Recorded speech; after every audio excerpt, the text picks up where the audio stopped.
Hello guys, welcome back to my channel. I'm Bakays and today we're modifying a Ford De Luxe Coupe. So you can see here in all of its glory, it's completely stock. So this vehicle was available in 1940s and of course it was a pre-World War II vehicle. Quite common from Ford. This is one of the flagship vehicles that started them off. It was noted for having a 3.6 litre flathead V8, which is quite wonderful actually. Had fairly smooth power delivery, 65 to 80 horsepower, around 4,000 RPM with about 220 Newton meters of torque. A very simple engine, very easy to work on from what we've heard at the time. Soldiers come back from the army and try and tinker around with these things. And you can see it's got a lot of boot space, got a spare wheel there. And you can also notice these chevrons are the brake lights. And you've also got a fuel filler cap very low down in the car. So no rev counter, and you've got a little fuel gauge down there, temperature, all that jazz, oil levels, and the speeder right in front. And you've also got a very retro clock, very basic interior here, the bench as well, nothing much here. Look at the pedals though, totally outdated. Transmission column, steering column as well, very basic. Doesn't sound really good. We're going to take it on a drive, so I'm going to show you a clip now. And that flathead V8 in these low revs sounds kind of like a diesel tractor. We're going to accelerate now. Kick it in a second. 3-speed transmission. Trying to get as much speed out of this as possible. I think we could probably get to 100 with this. And you can see it's quite a slow vehicle. It's really struggling at the higher RPMs. Of course, it redlines at 4,500.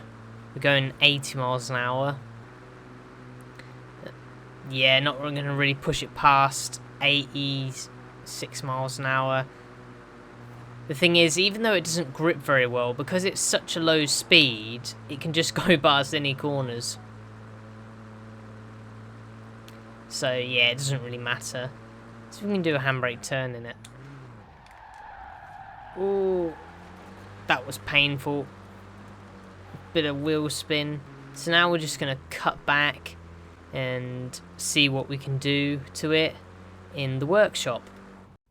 The reason why I wanted to do this was that I was on my Sunday walk and I heard a car roaring down the road, and it happened to be one of these, like a rat rod conversion. And then I passed it actually, and it sounded extremely aggressive. It had an engine swap in it, and among other things, looked quite lower. So we're going to modify it here and see what we can do. See if we can fit a Chevy motor in it, if not a bigger V8. So here are the engine stats. There, like I said, quite a low curb weight. And we can put in the 6.2 litre V8, giving it so much more horsepower. And we're going to do that. Keep it normally aspirated, so it's rear-wheel drive from the factory. We're going to keep it that way. We're going to give it different tyres. Maybe give it some street tyres. I wouldn't expect it to have much else. Let's give it 245s. It looked like it had quite wide tyres from the get-go. Oh, okay, 275s. Let's do that. Give it some different wheels. Oh yes, that'll do. Let's space it out a little bit. Oh, we can only do it at the rear. Never mind. Put the sporty suspension on it. Give it some better suspension components. Maybe give it a little bit of reinforcement in the roll cage. Now I also remember walking past it and it looked completely stripped out. So we're going to just give it some weight reduction there. And I don't think we're going to do anything else to the engine. Despite that, we're going to give it a custom gearbox. You know, change about the ratios a little bit. Maybe give it better clutch. Diff and that. I think that was all that was done to it, really. Oh, One more thing, because it sounded illegally loud, we're going to put a race exhaust on it. You know, to give it that better thing and maybe map it slightly. Put in a slightly lighter flywheel. So we've got the big block V8 in it. Let's tune it a little bit. Give it slightly better acceleration. Let's make 5th a bit longer. Make 6 quite short. So we can't really edit anything else. But the thing is with this, it's not going to be the fastest vehicle in the world. Just going to try it out. Give it a bit more tyre pressure at the back. So this should be night and day in comparison to the stock car. One of his buddies pulled up in a tractor and said, "That's effing awesome." And you could agree with him. Quite easy to drift as well. Oh. Produces a lot of oversteer. Thing is, it's got quite a lot of grip initially. Until you really push it off course. Downhill, it should be pretty quick. Despite it being on the low end of A class. Oh, it's not going well around that corner. Oh, crash into the tractor, buddy. The power to weight ratio must be about 400 horsepower per ton, which is pretty impressive in a vehicle like this. Let's say we take it on a little bit of a race. So as you know, races in the 40s may not have had all this tarmac. So what we're going to do is just take it against some other rods and customs. Bought in the Chevy 6.2 litre V8. Let's see if we can beat them. Not the best traction off the line. That doesn't matter though. I'm going to try and pass these fools. Aiming for about 5th, I think. I've got the power to overtake most of these things. Oh no. Big drifto around the corner. Hey!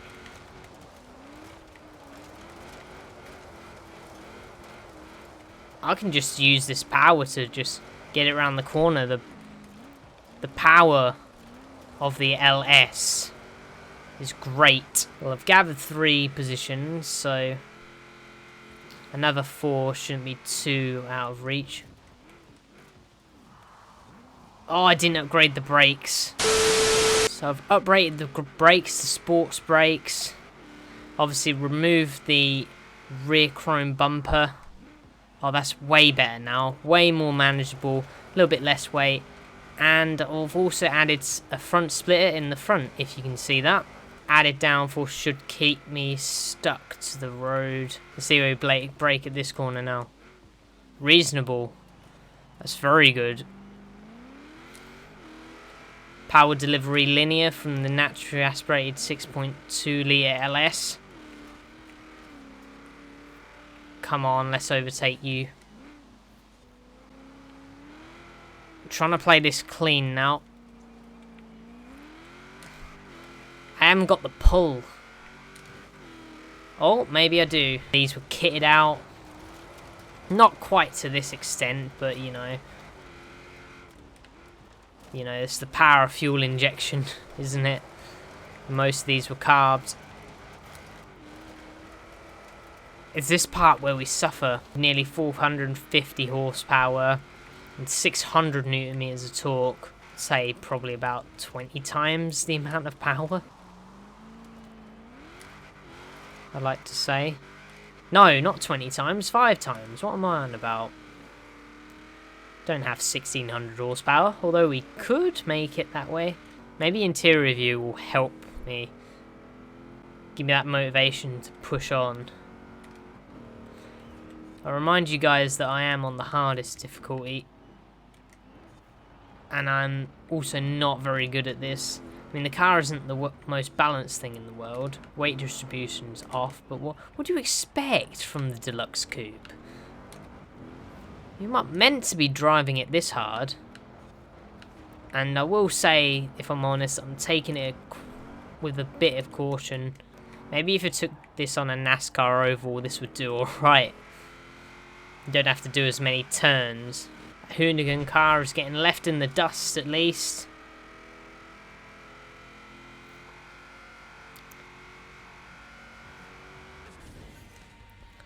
So our initial goal of getting 5th, I was highly ambitious with that, and I think we got the worst lap time.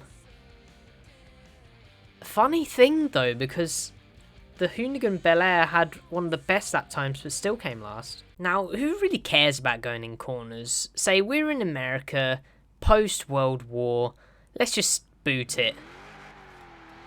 Most people just modified their cars by themselves just to extract the most amount of oomph and power out of it. That's already 100. And you can see we're just accelerating with ease.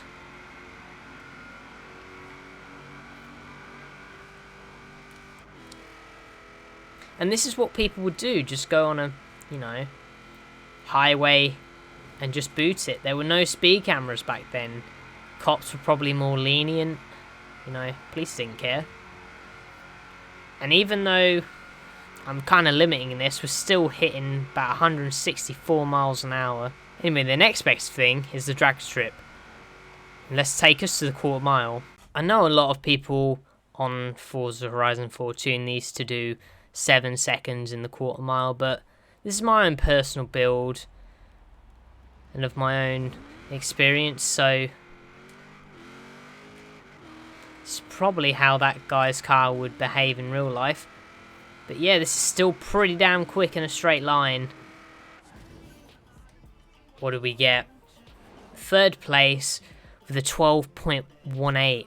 In modern day standards, is, you know, sports car quick.